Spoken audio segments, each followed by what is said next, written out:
বিখ্যাত ডাক্তার ও পশ্চিমবঙ্গের প্রাক্তন মুখ্যমন্ত্রী ডক্টর বিধানচন্দ্র রায়ের জন্মদিবস পালিত হলো বহরমপুর কংগ্রেস ভবনে। এদিন সকালে ওদের সঙ্গে সভাপতি অধীর রঞ্জন চৌধুরী ডক্টর বিধানচন্দ্র রায়ের ছবিতে মাল্যদান করে তার স্মৃতিচারণ করলেন। পাশাপাশি বহরমপুরের মনীষী রেজাউল করিমের জন্মদিন একইভাবে থাকায় তারও আবক্ষ মূর্তিতে মাল্যদান করলেন।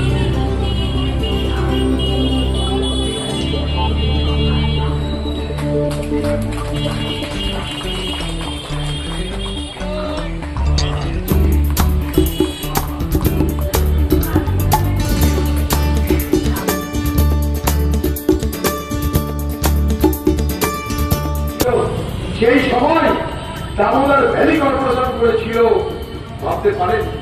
তারপরে একটা হলো শিল্প শহর, চপ শিল্প হলো, দারু শিল্প হলো, অনেক কিছু হলো, চা বিক্রি করার শিল্প হলো, কিন্তু দুর্গাপুর আসানসোল হলো কি? আজকে আমাদের রাজ্যে ছেলেরা রুগীর জন্য বাইরের রাজ্যে ছুটে যায়। সেদিন বিধানচন্দ্র রায়ের বাংলায় সব ভারতবর্ষের যুবকরা ছুটে আসলে রুগীর জন্য। এটা তিনি তৈরি করতে পেরেছিলেন। তার ইচ্ছা শক্তি, তার ভাবনা শক্তি এবং ভবিষ্যতের প্রতি তার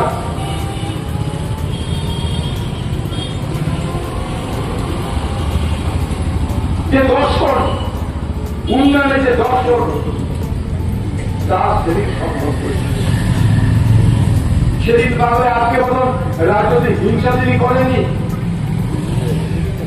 তিনি ভোটে হারিয়েছিলেন রাষ্ট্রগুরু সুরেন্দ্রনাথ ব্যানার্জিকে। কোন হিংসা ছিল না, কোন মারামারি ছিল না, মিথ্যাকে জেলে পড়ার কাহিনী ছিল না। ভোট দিলে খাতির, ভোট না দিলে খাতির হবো না, এ রাজনীতি ছিল না।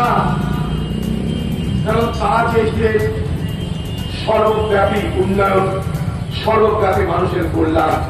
তাই যে কথা দিয়ে শুরু করেছিলাম সেই কথাতে ফিরে আসছি। আজকে যে রাজনীতিবিদ তারা নির্বাচনের কথা ভাবে, বিধানচন্দ্র রায় নির্বাচন নয়, ভবিষ্যৎ প্রজন্মের কথা ভেবেছিলেন। আজকে যে রাজনীতিবিদ যে থিঙ্ক ফর ইলেকশন, কিন্তু যারা স্টেট না হয়, যে অলওয়েজ থিঙ্ক ফর জেনারেশন। তাই তাদের সেই ভাবনা বেঁচে থাকুক, তাদের সেই ভাবনা আগামী প্রজন্মের মধ্যে প্রবেশ করুক। বিধানচন্দ্র রায়কে আরো বেশি করে বাংলার ভবিষ্যৎ প্রজন্মের কাছে প্রতিষ্ঠিত করা হোক, জানানো হোক। আমরা এটা চাই। বিধানচন্দ্র রায়কে হারিয়ে দেওয়া হয়, কিন্তু বিধানচন্দ্র রায়কে সামনে রাখলে বাকি সব মূর্তি ম্লান হয়ে যাবে। তাই বিধানচন্দ্র রায়কে মানুষের সামনে প্রস্তাবিত করা হবে না। বিধানচন্দ্র রায়ের কথা বললে ভবিষ্যৎ প্রজন্ম উৎসাহিত হবে। তাই স্কুলে কলেজে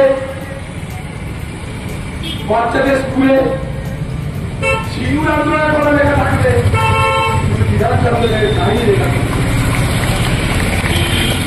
তাই আজকের প্রজন্মের কাছে যতটা সম্ভব পৌঁছে দেওয়ার দায়িত্ব আমাদের দিতে হবে। কারণ আমরা তার সেই মতবাদকে বিধানচন্দ্র রায় এমন একটা যুগ পুরুষ যার জন্মদিন মৃত্যুদিন একদিকে।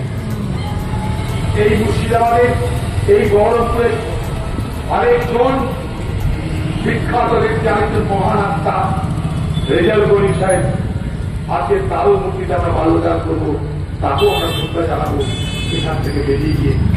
তাই বিধানচন্দ্র রায়, রেজাউল করিম সাহেবরা এরা পৃথিবীতে কখনো কখনো এইসব মহান আত্মা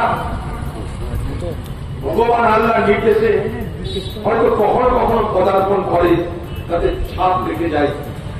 যেটাকে যদি আমরা বহন করতে পারি তাহলে আমরা নিজেরা উন্নত হতে পারবো, আপনার বিকাশ আমরা আমাদের মধ্যে ঘটাতে পারবো এবং আমরা শুধু নিজেকে নয় সকলকে ভালো রাখার চেষ্টা করতে পারবো। তার জন্মদিন মৃত্যুদিন বিধানচন্দ্র রায়ের একই দিনে। তাই আজকে তার জন্মদিন হোক, আজকে তার সর্বোপরি তাকে স্মরণ করি, তার আত্মার প্রতি শ্রদ্ধা, প্রণাম, নমস্কার জানিয়ে পশ্চিমবঙ্গ ভাগ হয়ে গেল, পূর্ব পাকিস্তান হয়ে গেল, বাংলা হয়ে গেল। লক্ষ লক্ষ মানুষের ঢল নেমেছে, দাঙ্গা হয়েছে, লক্ষ লক্ষ মানুষের মৃত্যু হয়েছে, ঘর বাড়ি উজাড় হয়ে গেছে। আমরা নিজের মধ্যে সাম্প্রদায়িক দাঙ্গা করে নিজেদেরকে শেষ করেছি। ক্ষতি হয়েছে হিন্দু, ক্ষতি হয়েছে মুসলমানের। আমরা সব করেছি সেই অপরাধ। সেই অবস্থায় না বিদ্যুৎ আছে, না রাস্তা আছে, না স্কুল আছে, না কলেজ আছে, না শিল্প আছে, না কৃষি আছে, না মানুষের দুবেলা খাবার আছে। সেই সময়টা ভাবুন, আজকের চোখে নয়, সেদিনের চোখে। সেই সময় বাংলার দ্বিতীয় মুখ্যমন্ত্রী বিধানচন্দ্র রায়, তিনি কি করলেন? ফুটপাথের জন্য পাহাড়ের ব্যবস্থা করলেন, যাতে কোন রকম সাম্প্রদায়িক অশান্তি না হয় তার জন্য কড়া আইনি ব্যবস্থা করলেন।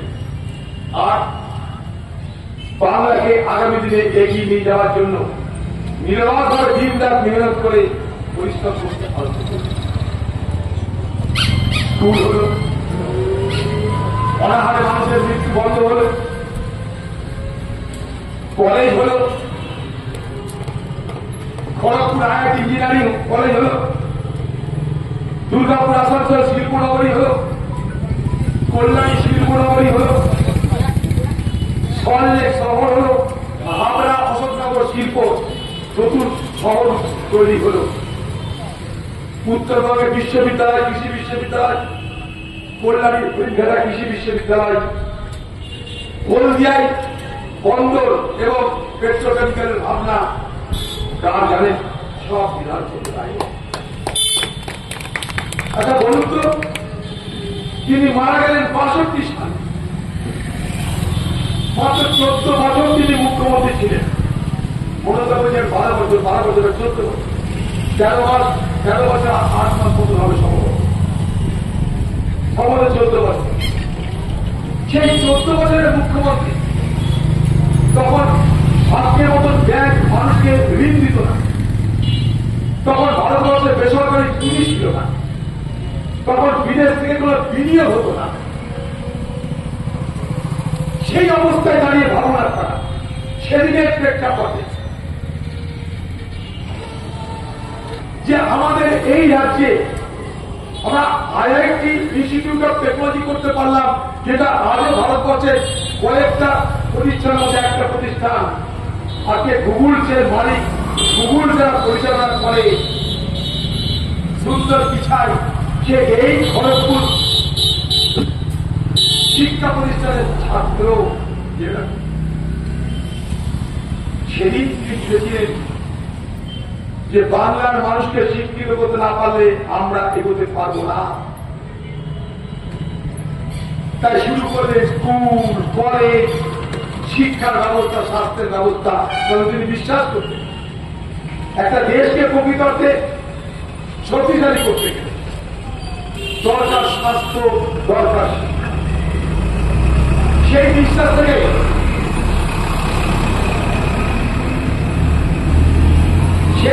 থেকে তিনি শুরু করেছিলেন শিক্ষা এবং স্বাস্থ্যের প্রসার। সঙ্গে সঙ্গে শুধু বুকলিবাজি করলে হবে না, কাজের কাজ কি করতে হবে। আচ্ছা বলুন তো, বিধানচন্দ্র রায়কে আমরা স্মরণ করবার জন্য সমবেত হয়েছি। আজকের প্রচার সর্বত্র যুগে, আজকের শুধুমাত্র ব্যক্তি ভজনার যুগে বিধানচন্দ্র রায় কে ছিলেন, কেন ছিলেন, কি ভেবেছিলেন, কি করেছিলেন, তার ব্যাখ্যা নতুন যুব সমাজের কাছে, নতুন প্রজন্মের কাছে আজ আর পৌঁছায় না। বিধানচন্দ্র রায়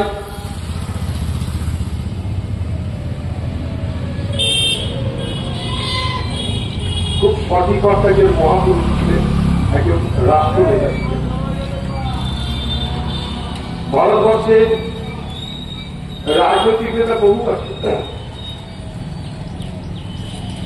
সমস্যা ভারতবর্ষে যে ভারতবর্ষের রাষ্ট্র নেতা নেই, বা থাকলেও তারা বিরল। আজকে ভারতবর্ষের রাজ্যের সব সমস্যার বলে এই ভাবনা। একজন বিখ্যাত ব্যক্তি একটা কথা বলেছিলেন,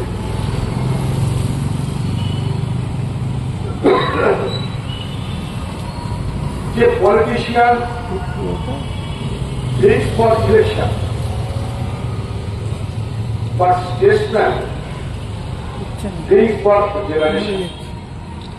অর্থাৎ আমরা যারা রাজনীতি করি তারা নির্বাচনের কথা ভাবি, আমাদের নির্বাচনে কি হবে, নির্বাচনে জিতবো কিনা, হারবো কিনা, নির্বাচনে জিততে গেলে কি করতে হবে, কাকে ভরকাতে হবে, কাকে প্রলোভিত করতে হবে, কাকে টুপি দিতে হবে, কাকে বিভ্রান্ত করতে হবে, কাকে প্রচারের দ্বারা মোহিত করতে হবে। অর্থাৎ আমরা যারা রাজনীতিবিদ তথাকথিত, আমরা যা কিছু করি ইলেকশনের জন্য, আর যারা রাষ্ট্রনেতা হয় তারা যা কিছু করে তা ভবিষ্যৎ প্রজন্মের জন্য। আমার সেই জায়গাটা ইলেকশন আর জেনারেশন। আমাদের কাজ এক্ষুনি কি করে আমাদের কর্তা হবে,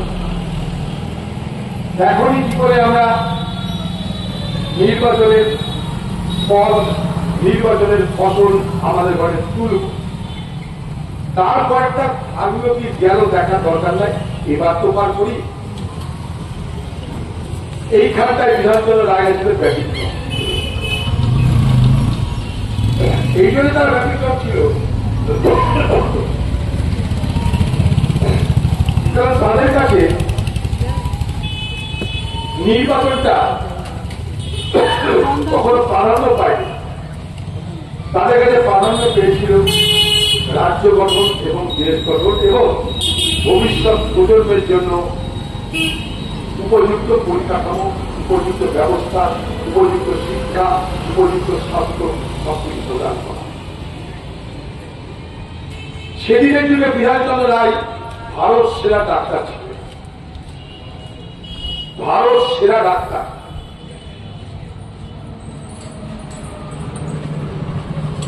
এখান থেকে পাস করে লন্ডনে গেছে, তাকে লন্ডনের হাসপাতালে, লন্ডনের মেডিকেল কলেজে বিধানচন্দ্র রায়কে ভর্তি নিচ্ছে না। বিধানচন্দ্র রায় ভর্তি হতে পারছে তার এক কারণ, তিনি একদিন পর সেখানে পৌঁছেছেন। এই অপরাধে তার ভর্তি হচ্ছে না, তিনি হাসপাতালের বাইরে ঘুরছেন। ডাক্তার মানুষ, একটা রুগী যাচ্ছে, তার কাছে গিয়ে বলছেন কি হয়েছে আপনার? তো রুগী বলছে যে আমার এরকম মাথা যন্ত্রণা করছে।